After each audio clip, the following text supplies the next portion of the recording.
Je suis Dimarcy Matondo. Mesdames et messieurs, bienvenue dans cette émission sur Teria, une émission parlant de la délivrance et de l'évangélisation organisée au sein de l'église Le Vainqueur par les représentants légaux apôtre Dimarcy Mapinda. Alors, cher apôtre, avant tout, l'émission de l'émission, Tolinga s'est présenté pour les gens qui ne vous connaissent pas. Mon nom c'est apôtre Dieu merci Mampinda Matoasilwa. Là c'est mon nom. Ok, d'accord. Merci. Et selon, comme on dit toujours, comme vous venez même à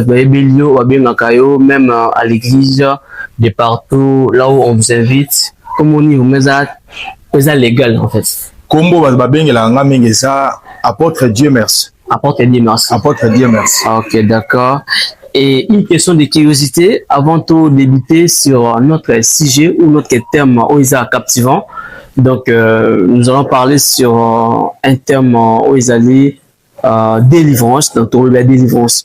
Avant tout, d'abord un peu de l'apôtre.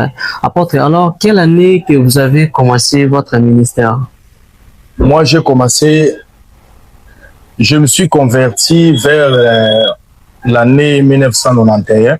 Ok. Et j'ai pris le baptême na 92, n'est pas un baptême, dans la fouille église à Bethel, en cité Bethel.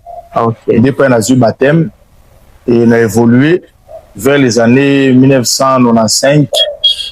On a comme déjà berger, on a travaillé dans Samakolatata. Et vers les années 2000, 2001, c'est là où j'ai commencé mon ministère. Votre ministère. Mon ministère. Ok, d'accord. Alors, quel est votre ministère? Nous avons un ministère apostolique. Apostolique. Apostolique. Je suis un apôtre. Ok, d'accord. Alors, chers internautes ou téléspectateurs, vous avez bien entendu ce que l'apôtre vient de nous dire. Et nous voudrions d'abord débuter notre thème du jour, Oisali délivrance. Alors, apôtre, selon les termes qui est délivrance, alors nous redéfinir en fait délivrance pour que les gens voient bien. Bon, si on a définir la délivrance, nation d'une manière biblique, il y a l'Aksaba Nanzambe que Israël a en Égypte. Na maboka ya pharaon bazali lokwa ba esclave na vie moko ya souffrance na vie moko ya pasi nzamba ya yuki kolela na bango a permettre Moïse ya abimisa bango na Égypte. Par là na ko bimisa définition que délivrance ezali et ko passer l'état ya non satisfaction et ko comme en état ya satisfaction totale.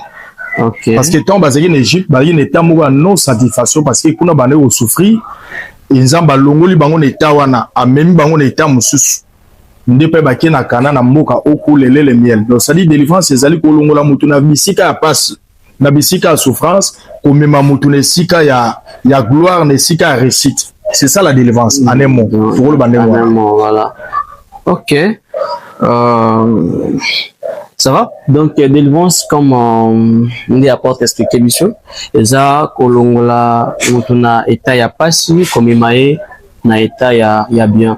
Donc, on veut dire, délivrance, c'est parfois quitter une prison. C'est ça. Vous avez une prison, moko. Vous avez une prison, moko, et nzamba j'ai abimisio. Tout le temps, on a versé, moko. Oui. Pour toi, appuyer na verset, mo écrit, tout ça, mokana na Colossiens, chapitre 1, tout na verset 12. On a balbi na biso bon. Rendez grâce au Père qui nous a rendus capables d'avoir part à l'héritage des saints dans la lumière. Verset touché, verset 13, qui nous a délivrés de la puissance des ténèbres et nous a transportés dans le royaume de son Fils, de son amour. Donc ça dit, nous avons transporté, dans un autre royaume, c'est-à-dire bimission na ténèbres, memio na kati ya lumière. Parce que na kati ya ténèbres n'est pas batba soufanga, n'est pas batba mona ramakambezo simbate. Mais sur na kati ya délivrance, nzamba zo longolo na puissance à ténèbres, azo memo na puissance à lumière. Transport mo ezo salama, déplacement mo spirituel ezo salama. C'est ça et l'autre c'est la délivrance. D'accord, je crois bien vous avez bien compris. Et alors, après nous allons aussi connaître, est-ce que Ezapé n'a pas sorti de délivrance?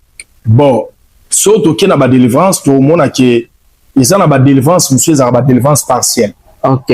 Donc ça dit délivrance partielle les ala la mutazo ka mutu passe l'équipe makasi ba pese valium. OK. Akokipe ko la ne pongi mais tanga zo la muka passe zo continue. OK. Donc ça dit ba délivrance partielle les ba délivrance soyo mutazu mais changement total exact.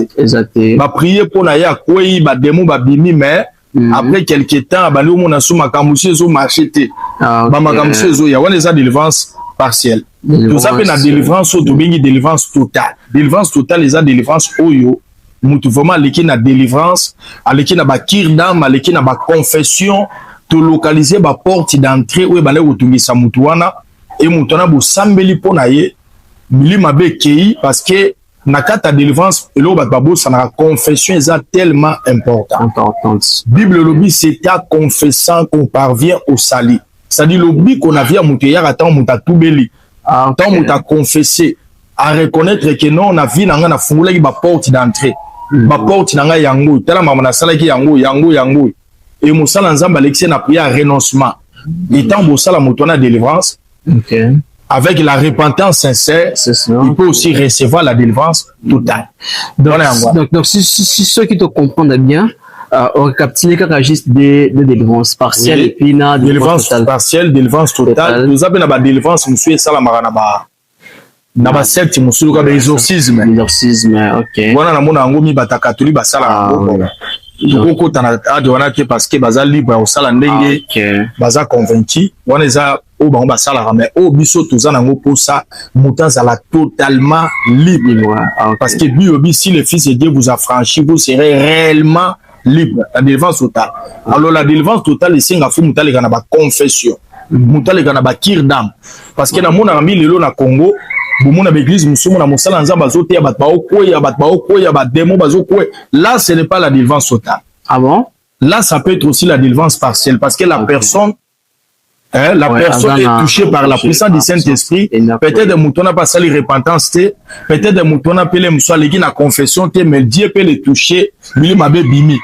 Mais la kawana mi tout le monde a qui moutou ba démon ba bimi sou na ba zongi sou na zota. Mais vraie délivrance faut mouta les kana kirda. Mouta les kana confession. Pour ça vous sali nzambe, il va semble la pona moutou wana chance ezali moutou wana ko bika amoni pe makambe fungwana.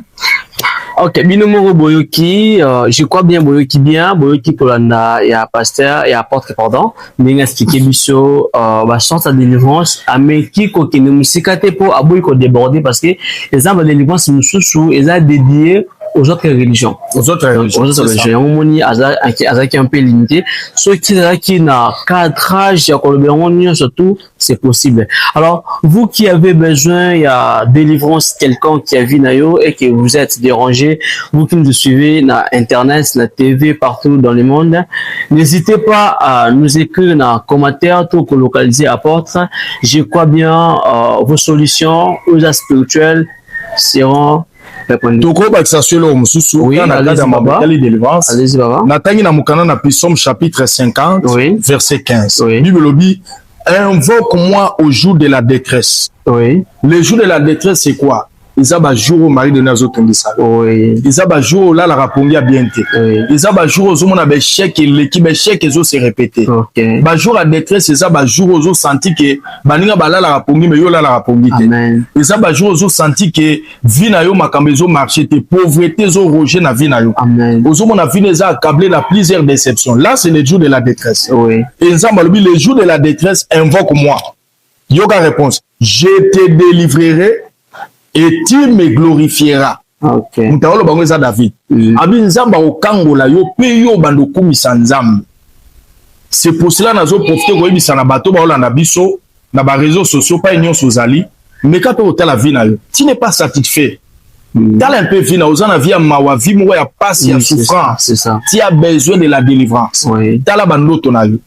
Tala makambo ozokuta na vie. Les choses ne marchent pas. Rien ne marche dans ta vie, mais chaque répété, autant qui ba classe, mais oso vivre ma réalité, mais tu autant oso vivre les contraires. Le contraire. Osa moins ce qui toko, mais beauté na yo wana faux en libala, mais libala les athées. Tu as besoin de la délivrance. na banoto zolota, tu as besoin de la délivrance. Donc c'est ça. Et l'autre ah oui, d'accord. Donc apporte kabakisi so complémentarité à Italie toujours na terme de la délivrance, juste pour nous refaire comprendre biso balandikuna na TV to na réseau. Précisément où ils ont délivrance. Donc, apporte à définir définition, après définition de délivrance et secondo après sortir de la délivrance. Alors, apporte tout le monde comment connaître que vous avez besoin de la délivrance. Nous nous disons que vie n'a pas besoin de délivrance. Nous on est pour mutuai ba que vie n'a besoin de délivrance et là le bosso c'est d'abord prise à conscience. Prise de conscience. Parce que la délivrance c'est une prise à conscience. Nazozoa moi na mobalo yo na Bible enfant prodigue azena na tata oui abimi na tata na bomengo ke quelque part mais place à qui vanda atali vie na ye a comparer na place à uta bino fona zonga pata et le c'est là qui a zonga parce qu'il a une prise à conscience ils ont la batubele ba ozo délivrance c'est parce qu'ils n'ont pas eu prise à conscience donc là to benga ngo bazane conscience oui bazane conscience alors ce que pose conscience c'est ça ngoni et le c'est là qui moto a prise à conscience c'est la parole. C'est la parole. C'est la parole. Ça dit tant muta. Au moins la mission est au théâtre mission boya. Oui, oui. Ils ont la mission to yé pour tout la musa conscience à mutumo. OK. Tout l'accès que makambo zo vivre les normalité. C'est ça. Makambo état na yo a vivre les normalité. Comment c'est fait tu yo tangi ba classe. Au tangi ba classe au selbe fort na otanga mais la vie zo vivre. Donc maman comment c'est fait tu yo botaka aux basé mais sopanara ya voilà. OK. Est-ce que vous avez conscience de comprendre que il y a une main noire derrière ces problèmes? Comment na âge au commis nango déjà au vanara na lupanga ba parents? Comment pauvreté zo roger na vie na yo ozo zanga même ata tige koto za la nango te. Mon aga mutuna lisala soso donc ota la vie a mutuna zo vivre zo senti que c'est chaos. Cette vie là tu as besoin de la délivrance. La sécheresse en fait. Tu as besoin de la comment yo za na ba relation belé mais tu ne bénéficies pas de tes relations. Vous avez une relation à bataminer les bénéficiaires de la relation. Okay. Comment se fait-il dans ta vie? Dans ma vie, dans la vie, vous vivre les lots. Vous avez la solni mobali. Vous l'embelliez mobala zoli aye mabunga aye munene muna suka mobala nga kimi. Ou tiel mabo pamba. Tu as besoin de la. Comment se fait-il là la ratouche na ba mari de nuit? Ou l'autre ratouche ba l'autre ba Orlando na ba soda na butu. Est-ce que vous avez tu as besoin de la délivrance? La vie ne marche pas, tout ce que tu entreprends n'avance pas. Il y a des répressions, il y a des choses qui ne vont pas. La plupart des bateaux ont besoin de délivrance. C'est ça la bateau sous à travailler dire dans la vie, mais il n'y a pas de résultats. Okay. Tu travailles comme un éléphant, mais aux il y a le rôle la fourmi. Nous travaillons ma casse, mais il y a des résultats. Moi, je crois que c'est Batandengwana. Ils ont besoin de la délivrance. Comment ils ont un poto? Ils ont un poto qu'on a, mais l'autre bando, ils ont toujours en Afrique. Ils ont toujours en Afrique. Donc, Babylone, qu'on attend aux autres là, ils ont la saquetia vraiment besoin de la délivrance. Comment se fait-il aussi ça, ma classe?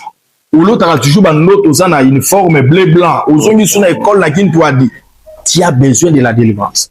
Donc, moi, je crois que Babylone, qu'on a autres les sawana, ils ont la saquetia moto, on a besoin de délivrance. Moutou ali na boutou là na boutou zoli na boutou. Tu as toujours besoin de la délivrance. Merci. Ah d'accord. Donc nous avons parlé sur le lengeni moutou à koki ko la délivrance. L'apôtre a bien signifié, a bien notifié que pour la délivrance ya vie na yo, il te faut avoir une conscience. Il faut qu'il y ait une prise de conscience. Celui qui a été vie na eza galérante, nazo galérer, nazo souffrir. Alors je dois prendre conscience que je dois passer par la délivrance. Alors, ceux qui ont en église, aux en bicyclette, toujours n'hésitez pas à nous contacter toujours, comme je l'ai bien parlé, de venir à l'église les vainqueurs, Maropé Sayo, solution et pas à porte épina équipe Mobima. Donc, alors, apôtre, notre prochaine question, c'est que délivrance est un processus automatique. Bon, la délivrance est c'est tout un processus, mais il dépend un peu de la souveraineté en Zambie. Parce que quand on l'appelle vina oga lelo, ok. Quand on la vino lelo pose une délivrance, mais monsieur ils appellent tout un processus. Bien naturellement, awa délivrance c'est d'abord prise à conscience bien azulu ba awa délivrance esenga fo mutalega na confession ça va alega na confession Alexa Nzambe ndeni fina etamboli parce que natengi na mokana na prophète balobi na biso moto abombaka makambo akendaka liboso te mais celui qui les avoue et les délaisse obtient miséricorde. OK. On les a mis dans Proverbe chapitre 23 verset 16 sur la bossalité. Donc délivrance c'est tout un processus. Mutaliki na kirdam, aliki na confession et Moussala Nzambe a localisé ma porte d'entrée pour les autres qui savent à moi. Ma porte mutafongola parce que comme ça dans notre vie nous avons des portes. OK, on mutemo livre. On mutemo fongola. Bible bi na mukana na Apocalypse babike na terme na porte na zobeta. So mutayo qui a fongoli. Donc ça dit dans la vie d'une personne, il y a aussi des portes d'entrée. Ils ont la porte nous sous bat ba fongola ba porte. Dans un ancien moment on appelle ça na banavi a mututo na 21 portes d'entrée. OK. 21 portes d'entrée. OK. On a deuxième émission. Total ça tous les 21 portes d'entrée, ce sont des portes sur muta fongoli ba demo ba okota. Ba okota na ville. Et ba demo na nde ba koti na vie na yo. Démon soit à côté de la vie à Moutara pour conjuguer trois verbes. Okay. Il vient pour détruire, oui, détruire ta vie, dérober et égorger. Okay. C'est ça que les démons font. Tant que côté de la vie, on va pour baby, ça va détruire, va égorger, va kanguer toile, va botter la chance, tout consommer pour nous détruire. Alors les démons na pour baby mananzo ta moutou. Processus ces alliés faut monter les gars na kirda. Allez kana délivrance. Na mona même na Bible. Yesu asala pe mutu kirdam avant sambela pona mutu. Mukola zo sambela pona mona bana ko épilepsie. Ça va? Oui. Ba yeko ba prier et simbite. Maintenant Yesu ayi atali bango atuli mama. Et ça la yende nini? Mama balobi tantôt akoyaka na moto, wow, tantôt akoyaka na mai et Jésus a dit certains démons. Omoni ke na version na va Yesu asambela ameki kozwa na idée. Il y a problème ya mona mobali wana. Etanga sambeli pona ye tout mona mona mbali wana azwa lobiko azwa délivrance totale. OK, apôtre, bon, on expliquait mission que délivrance primordialement et c'est d'abord processus. Tout un processus. Parce que sur le système il y a automatique on trouve une délivrance partielle.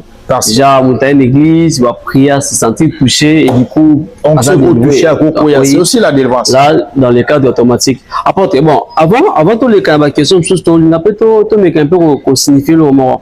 Est-ce que il y a certaines délivrances que nous avons fait pour genre aujourd'hui peut-être prier pour nous. Est-ce que la prière aussi est utile dans le cadre de délivrance personnelle? Là, on a le auto-délivrance. Auto-délivrance, voilà. Auto-délivrance. Alors, on a cet exemple. Vous savez, dans la Bible, dans Actes chapitre 12, je crois que c'est le premier verset, c'est Pierre va gagner dans la prison. Pierre a dit dans la cachot. Mais là, il fallait Pierre. Mais Pierre n'a pas caché mon pas comme OK. Hein? Oui. Mais na tangi na Bible l'église priait pour Pierre. Et lui le banin. Moto aza na kata prison yemoka ko komi bikisa te. OK. Faut batalibana. Ndeba ya babimise na kati ya prison. Même si a to prier nini. Oui. A tout ça même a to prier nini. Lo ba pété nzambe na souveraineté na ye akosa lo miracle mais onga na yebi moto akangami faut bato baza libanda ba fongola. Na mona même na histoire ya Lazare. Mukolo Lazare a sekwi Bible bini. Mukolo Lazare a sekwi Bible ke azali na basinga na makolo, azali na basinga na maboko, azali pe na basinga na elongi. Mais so tangi na Bible, je crois bien dans Jean chapitre 11, omona Yesu azobisa ba yekoli. Aolo bana Lazare te momi kata basinga. Oui. Aolo bana ba yekola bi deliele. Ça va? Deliele. Donc ça dit mutu aza ko kanga bana kata prison ye moko akoko mi bimisa te. Faut bateau baza libanda ndi ba bimise na kati ya mais babi bon après balobi que moto aza racheté en fait. Oui. Au même avec Jésus-Christ aza ni sous les lois ni sous les lions. Genre parce que Jésus-Christ a été pour nous sauver lui non bien sali. Alors moto a joué baptême abotami à nouveau. Est-ce qu'il y a toujours na kati ya lien pour qu'elle délivrer? Oui, moto aza na abotami aza né de nous. Moto abotami ya sika. Oui. Il a aussi le sang. Ok, makila wana, ils ont lié na ba pouvoir ancestral à ba famille. OK. Na mona na kata Bible. Donc je peux n'attendre expliquer tout dans les. Na mona na kata Bible. Oui. Na tangi na kata Bible. Moussala Nzambe Mouné lokola Paul. Oui. Azul Banamukana na Romabi, qui me délivrera dans ce corps qui me conduit à la délivrance. Ok. Ça dit délivrance, c'est ça pour la païenne. Il y a aussi beaucoup de chrétiens qui ont aussi des problèmes spirituels. Okay. Ils ont des problèmes liés à des mauvaises origines, à la famille. Ok. Babylone qu'on a fait katana. Tant qu'ils ont brisé, au cause de les autres prières, mais vie, ils ont toujours poursuivi. Délivrance, c'est ça, mais pour la basali en Zambé. Na mona basali en Zambé, Moussou, a commis Moussali en Zambé, mais sa vie est réclamée dans le pouvoir et la famille. Qui pouvait croire à Moïse, un homme fort. Moussala Moïse a sala, n'a évité ces ans à pasteur, moi à sala, Moussa Moïse a sala. Moïse a bamban zété na maïma et kabouana. Moïse a zo solana Zambé face à face. Mais ba réclamation à la famille na bango. Ok. Il y a Koko na bango Lévi. Il réclama Moïse, mais pas Kanda. Et Moïse a raté Kanda. Donc ça dit délivrance, c'est ça pour na païen, même aussi les enfants de Dieu. Bako les rappelle la délivrance. Et parmi ma mission, oh Yesu ayi na ona mokili. Sauté na mokana na Luc chapitre 4, alors je suis venu libérer les captifs. Donc Yesu a conscient qu'il na mokili yo. Ils ont besoin de libération. Libération. C'est ça. Donc, au côté de la pasteur, au côté de la chrétien, même au Sambilaka, sache-le, tu peux être dans la balion, au côté de la il y a des problèmes, on va délivrer. C'est ça. Donc, nous vous invitons, chers chrétiens, pasteurs, quiconque, vous avez besoin de la délivrance. N'hésitez pas à contacter vos pères spirituels, ceux qui basaté, et puis que vous amenez de nouveau. Alors nous vous invitons dans notre église, le vainqueur, qui est conduite ou qui est conduit par l'apôtre Dieu Merci Mapinda. Il est là, disponible à tout le temps. Pour tout bien déjà, plateforme numéro pour vous contacter, peu importe les moyens à vous. Alors, apôtre. Sur tout ce que vous nous avez parlé, alors, expérience na yo ezandengini dans le domaine de la délivrance. Alors, dans le domaine de la délivrance, nous avons plusieurs expériences. D'abord, en tant que Moussali en Zambé, j'ai été aussi victime de Marambo. Ok. Nous avons parmi Bassala en Zambé, on a boum de l'armacasse. Oui. Mais arrivé à temps, on a bandé l'église Zanga, l'église le vainqueur. J'étais tellement lié par des forces familiales. À tel point où j'ai senti que le ministère n'a pas vraiment essoufflé. Oui. L'église école a raté. Ok. Nous financièrement n'a bloqué. Ok. L'église a bloqué. Ok. N'a comme essoufflé. Ok. Mais nous avons prié pour nous battre quand même ngamoko. Étant que Moussa Lanzam. Pas comme les simbate. Nous avons semblé pour nous battre nous le bon Lanzam ngamoko. Ok. Na ola na butu na olo tabando tamabe. Na olo tabando tamabe. Un jour na lala na butu na sala prière moi makasa binzambe na oko asute. Et na zo biso à cette époque au zelamba ola tawa. Na mo sala nzambe pona teya pona matana cher na teya. Fona yede fe lamba olata. Na bakilta dimanche. Pona lata sapat fona yode fa sapat. Dovier qui lié à la pauvreté. Nous avons été à l'église. Au fond du prophète, nous avons fait monsieur Zambon, nous avons café au Melati. L'église est bloquée, nous avons bloqué, le ministère est bloqué. Mais un jour, nous avons bloqué, nous avons bloqué. Identité spirituelle. Ils ont bloqué, nous avons puissant. Mais nous avons spirituellement, nous avons esclaves. Ok. Nous avons la prison. Nous avons bloqué, nous avons télémi na otambola me basinge kainga na luketu.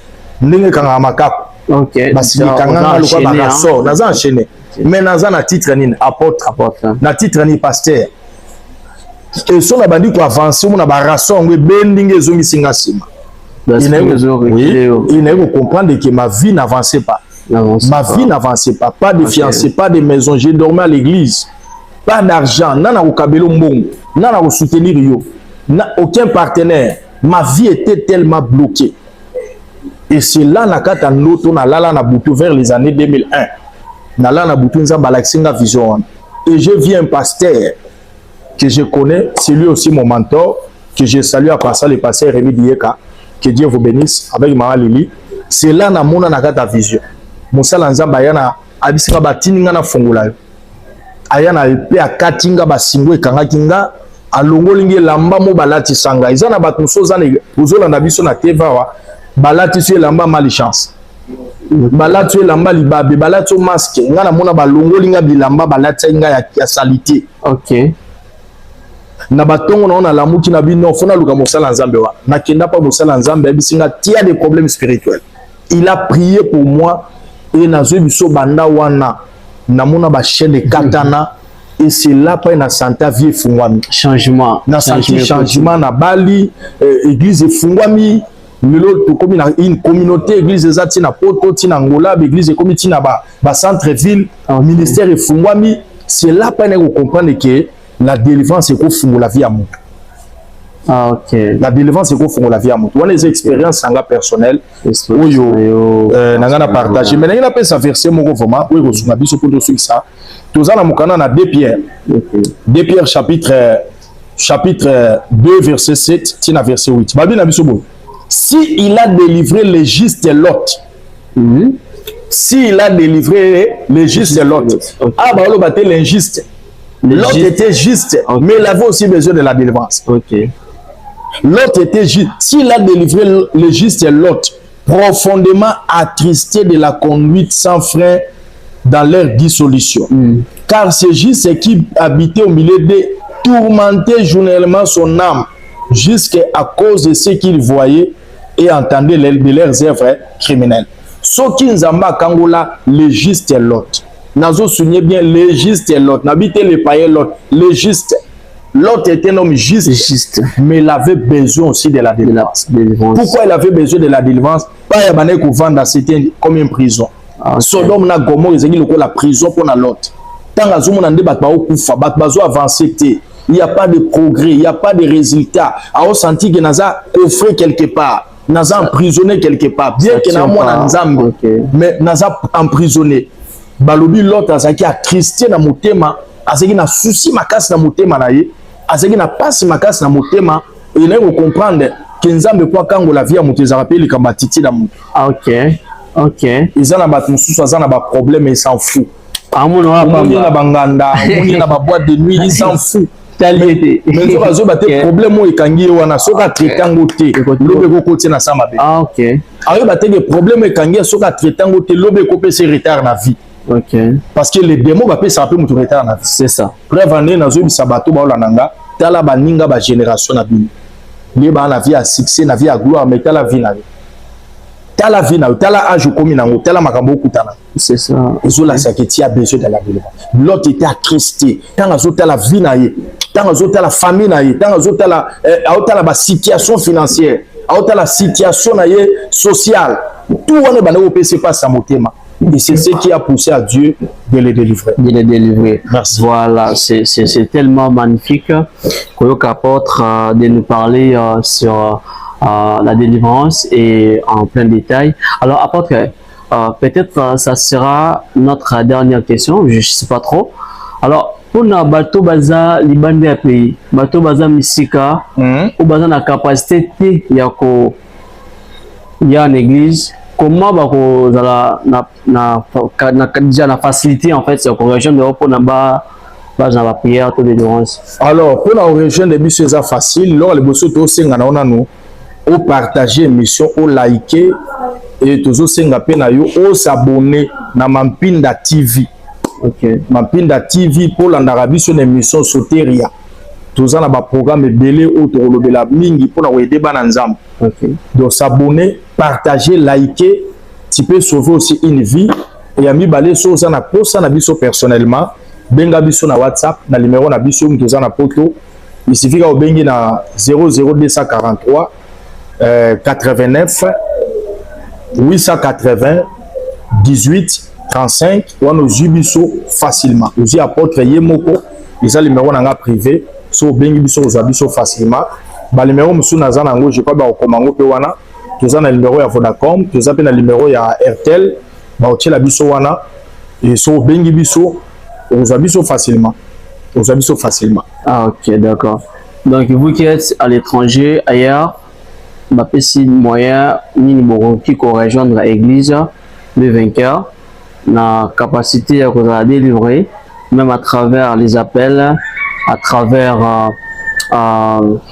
les appels, voilà, à travers les appels et ma vidéo. On peut prier pour vous même à distance. Je crois que Dieu de la portera à aider Michel, à aider Binopé pour que vous jouiez délivrance. Alors, merci de nous avoir. Merci les personnes. Bon, d'accord. Bon, d'accord. Ok, parce que il apporte en fait avant que na remercier tout d'abord il a apporté remerciement. Je remercier il y a Régie. Ok. Oui, bah sali que tous à la awa le pasteur Emmanuel. Je remercier mon fils bien-aimé Fortina. Ou bazo aider biso la Régie. Je remercier ma femme. On a bien allé kaye nanga mama mi mampinda nzamba pambola e place azali nazo remercier ba coach nanga ba papa nanga molimo ba mentor nanga pasteur Rémi Dieka nzamba pambola e apambola pasteur Bopol Kasula apambola basali nzambu ba ida biso na ba conseil pasteur Ati Matiantima apambola pasteur Ngomba Matolenda.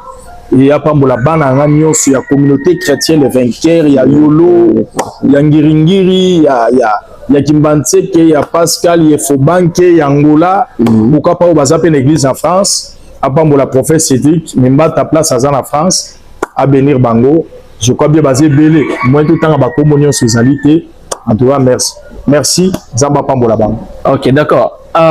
Pasteur, vous pouvez faire une petite prière pour ceux qui nous suivent. Merci beaucoup. Naïna sambela pona bino. Ola nanga na prière. Na osambela pona bino. Seigneur notre Dieu. Na osambela pona baignon su baolanda biso na etandoike. Place su bazali na poto bazana mikila bapaya. Bazana Congo, bazana Afrique. Nazo senga loboko nzambe localiser bino place ozali. Ou recevoir la miracle au nom de Jésus-Christ. La main de Dieu est touchée bateau baza malade. La main de Dieu est bimisa bateau baza na prison. La main de Dieu est libérée bateau baza na cachot. Bateau baza na ba situation négative baza la libérer, ba vivre miracle et guérison na kombo na Jésus Christ. Amen. Amen. Merci. Ok. Merci, mesdames et messieurs, de nous avoir suivis dans cette émission Soteria. Et nous allons nous voir pour un prochain numéro où nous allons parler du thème Eko afin que vous puissiez en bénéficier des pistes. Merci. Merci à Portrait pour l'inviter. Merci. Je crois bien prochainement on sera ensemble. Merci. Merci beaucoup. Merci.